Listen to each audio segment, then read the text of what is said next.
Good morning, dear students. Today we will discuss the next part, means that is the third part of the 8th chapter of your history, Women, Caste and Reform. In a previous lecture, we had discussed about that the social reformers, they started setting up various girls' school because the social reformers, they felt if the condition of women had to be improved, it could be done only by giving them education. So the role of education is very important, and through education only the women could be empowered. Now we will discuss about the women right about women. During that period, many educated women from the rich elite family, they started promoting education among women. And not only that, they started setting up girls school also. बहुत सारे ऐसे women थी जो girls के लिए education promote करती थी और गर्ल्स के लिए स्कूल भी सेटअप किया था. जैसे कि आप देख सकते हो, Begum of Bhopal, she promoted education among women and she set up primary schools for girls at Aligarh. And not only that, Begum Ruqya Hussain, she started schools for Muslim girls in Patna as well as in Calcutta.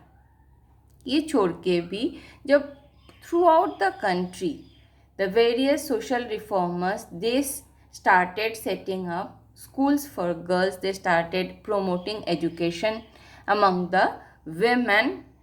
After that only the Indian women began to enter universities by 1880s. 1880s में ही higher studies के लिए Indian women universities जाती थी और उनमें से बहुत सारे वेमेन ऐसी थी जो डॉक्टर्स भी बनी, टीचर्स भी बनी. इनमें से और एक नाम है जैसे कि Tarabai Shinde. You can see the picture of Tarabai Shinde. She got education at home. इन्होंने स्कूल कभी नहीं गए और ये घर पे ही इनका एजुकेशन हुआ था. But she published a book. The name of the book is स्त्री पुरुष तुलना. What is the meaning of स्त्री पुरुष तुलना? स्त्री पुरुष तुलना means comparison between men and women. अब उन्होंने स्त्री पुरुष तुलना में क्या लिखा था? उन्होंने लिखा था, ताराबाई सिंधे ने, कि वेमेन की जो लाइफ है is that not that much dear as the life of men. जितना लाइफ मेन का प्यारा है उतनी लाइफ वेमेन की क्या प्यारा नहीं है? क्या वेमेन मिट्टी से, रॉक से, डस्ट से बने हुए हैं और मेन प्योर गोल्ड से बने हुए हैं? जब किसी वेमेन के हस्बैंड की डेथ हो जाती है तब उनके साथ पूरी सोसाइटी इतनी बेरहमी से कैसे मतलब उनके साथ ट्रीट कर सकती हैं? जब भी किसी वेमेन के हस्बैंड की डेथ हो जाती थी उस टाइम फर्स्ट क्या होता था, घर पे बार्बर आ जाता था.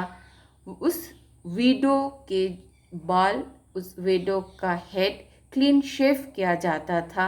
फिर उनको सफ़ेद कपड़े पहनाए जाते थे. सफ़ेद कपड़े means white colour means from now onwards she doesn't have any colour in her life. कि लाइफ में कोई कलर नहीं है. मीन्स उनके हस्बैंड की डेथ के साथ साथ लाइफ में से सारा कलर गायब हो जाता था.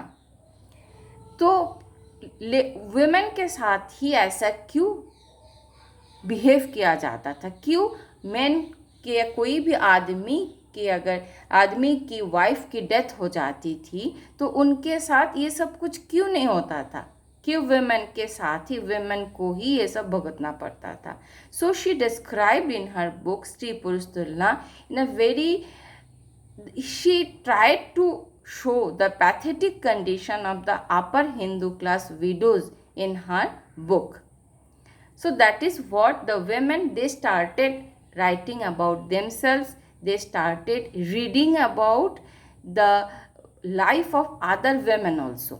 बाकी जो वेमेन वो लिखती थी उनके बारे में भी वो लोग पढ़ते थे और खुद के बारे में भी वो लोग लिखते थे. So let us see what is written here.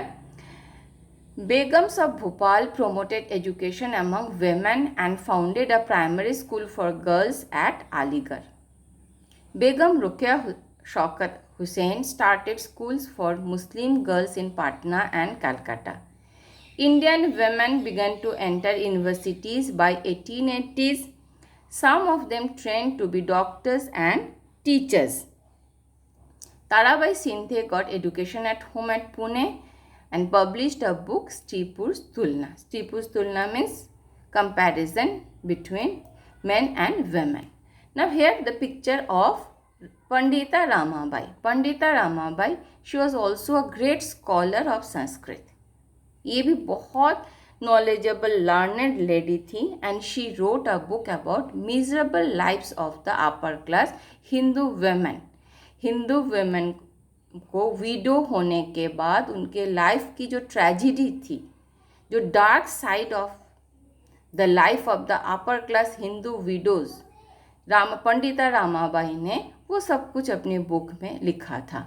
And she founded a widows home at Pune. Pune में एक विडोज़ के लिए होम सेटअप किया था टू प्रोवाइड शेल्टर. जो विडोज़ को कोई घर पे रखना नहीं चाहते थे उनके लिए पंडिता रामाबाई ने पुणे में एक शेल्टर होम का एस्टेब्लिशमेंट किया था. और बाद में उन्हीं लेडीज़ को, वेमेन को ट्रेन किया जाता था to support themselves economically, because economical या financial support is very important. जब तक वो सेल्फ इकोनॉमिकली या फाइनेंशियली वेमेन सेल्फ सफिशिएंट नहीं हो जाती हैं तब तक सोसाइटी उनको गलत नज़रिया से मीन्स उनके साथ बिहेव करेगी. That is Y Pandita Ramabai ने विडोज़ के लिए एक शेल्टर होम एस्टैब्लिश किया था पुणे में, और जिनमें विडोज़ को फाइनेंशियली अर्न या इकोनॉमिकली अर्न करने के लिए ट्रेनिंग दी जाती थी. ये छोड़ के भी जो Orthodox Hindu and Muslim nationalist थे वो क्या सोचते थे, वो सोचते थे अगर वेमेन स्कूल जाएगी, हायर एजुकेशन लेगी तो they started adopting western culture. जब वो वेस्टर्न कल्चर को अडॉप्ट करेगी अकॉर्डिंग टू देम, वो वेमेन करप्ट हो जाती हैं और वो जो फैमिली वैल्यूज़ उनकी नहीं रहती है. दैट इज़ वाई ये ऑर्थोडॉक्स हिंदूज, ऑर्थोडॉक्स मुस्लिम नेशनलिस्ट वेमेन को स्कूल जाने से रोकते थे, एजुकेशन लेने से भी वो लोग रोकते थे. So let us see what is written here. Pandita Ramabai was a great scholar of Sanskrit and she wrote a book about miserable lives of upper class Hindu women. She founded a widows' home at Pune to provide shelter to widows. Later, women were trained to support themselves economically. Orthodox Hindu and Muslim nationalists were worried as women started adopting Western cultures and according to them that could corrupt and erode family values. अब next क्या है, women started working for reforms. अब देखो शुरू से अगर आप देखोगे कि पहले गर्ल्स को स्कूल भेजा नहीं जाता था, बहुत स्ट्रगल के बाद गर्ल्स स्कूल जाने लगी, उनमें से कुछ गर्ल्स वेमेन एजुकेटेड बनी, वो फिर बाकी गर्ल्स को एम्पावर करने के लिए एजुकेशन को प्रोमोट करने लगी. फिर अलग अलग गर्ल्स स्कूल का एस्टेब्लिशमेंट ऑफ सेटअप हुआ था. अब प्रिंटिंग प्रेस के बाद भी बुक्स इजीली अवेलेबल होने लगी थी मार्केट में एंड सभी बुक्स खरीद पाते थे. तो people they start, even if the ladies, the women, they started writing book also. सभी बुक्स लिखना भी शुरू किया था. They started writing books, magazines and founded schools and training centres and also they setup women's association also उन्होंने शुरू किया था. तो इनमें से भी काफ़ी वेमेन थी जो ऑटोबायोग्राफी भी उन्होंने लिखी थी. जैसे कि आपको एक मैं बताऊँ, राशु सुंदरी Devi, she wrote her autobiography, that the name of that autobiography is Amar Jiban. तो ऑटोग्राफी, राशु सुंदरी देवी की भी एक कहानी थी। वो भी एक उनकी भी शादी हुई थी बहुत टेंडर एज में, कम एज में, near about 7-8 years of her age. लेकिन उनको पढ़ाई में बहुत इंटरेस्ट था। वो पढ़ नहीं पाई। जब वो इन लॉज के घर गई तो उधर भी पढ़ाई नहीं कर पाई। तो वो क्या करती थी, चुप चुप के बुक्स कलेक्ट करती थी और दिन भर काम करती थी, रात को भी काम करके खाना पीना बना के सबको खिला पिला के जब घर के सारे मेंबर्स सो जाते थे तब वो किचन में केरोसिन लैम्प जला के पढ़ाई करती थी। वो पढ़ाई करके फिर खुद को एजुकेटेड की थी उन्होंने, और उन्होंने अपनी autobiography, the first autobiography of women written by Rashu सुंदरी देवी, उन्होंने ऑटोबायोग्राफी लिखी थी।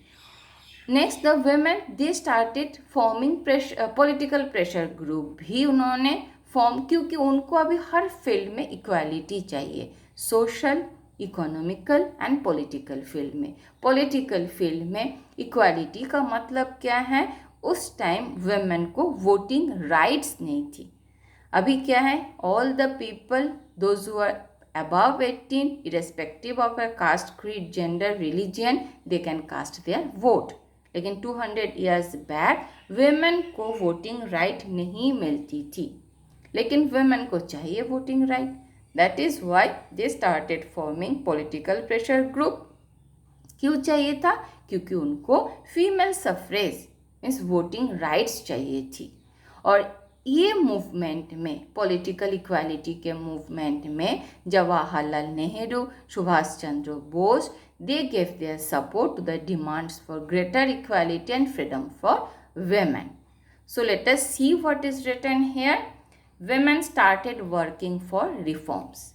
They wrote books, magazines, founded schools and training centers and set up women's association. Women formed political pressure groups to push through laws for female suffrage, voting rights for the women.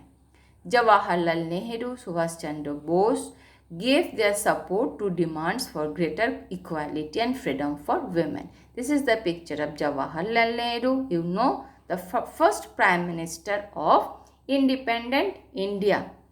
ये चाचा नेहरू के नाम से भी जाना जाता है। And on his birthday 14 नवंबर हम क्या सेलिब्रेट करते हैं, वी सेलिब्रेट चिल्ड्रंस डे, क्योंकि चाचा नेहरू बच्चों को बहुत प्यार करते थे। And this is the picture of Subhash Chandra Bose. Subhash Chandra Bose ने आज़ाद हिंद फौज का निर्माण किया था, है ना। आज़ाद हिंद फौज का निर्माण किया था और ब्रिटिशर्स के साथ बहुत ज़्यादा मतलब लड़ाई की थी इनके लिए। Without violence freedom was not possible.